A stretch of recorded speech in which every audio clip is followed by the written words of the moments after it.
Impuni, chat malicieux, une grande leçon. Il était une fois, dans une petite ville animée, un chat espiègle nommé Whisker. C'était le roi des bêtises. Whisker adorait semer le chaos, il renversait des bols de poissons, volait des friandises pour chiens et lançait des miettes de thon sur les autres animaux du quartier.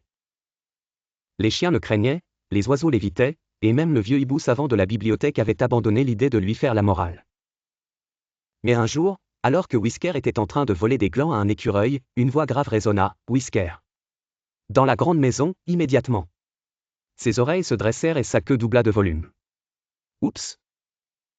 Cette voix, c'était celle de Miss Tabitha, la chef du quartier, une énorme Maine Coon qui dirigeait tout d'un simple regard. Son papa et sa maman, assis avec un air très sérieux.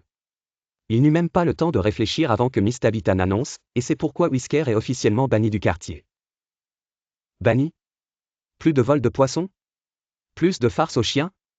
Son papa soupira et dit, « Va dans la voiture, mon grand. Ta mère et moi allons régler ça. » Whisker ronronna, soulagé. Ces humains allaient arranger les choses, comme toujours. Quand ses parents le rejoignirent, son papa lui gratta la tête et dit, « Ne t'inquiète pas, Whisker. Demain, tu retourneras dans le quartier. » Whisker cligna des yeux avec satisfaction.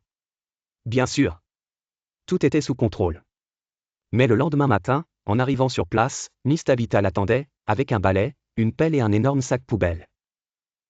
Elle plissa les yeux et déclara, « Voici ton travail pour les 30 prochains jours, Whisker. » Le chat ouvrit grand les yeux.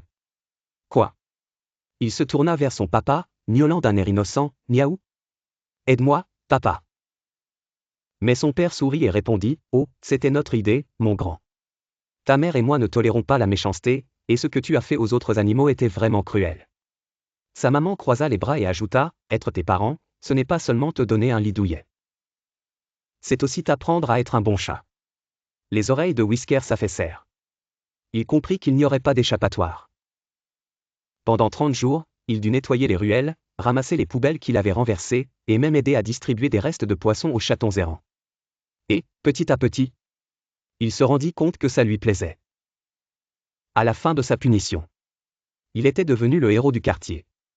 Et dès ce jour, il continua à faire des farces. Après tout, même le plus espiègle des chats peut apprendre une leçon.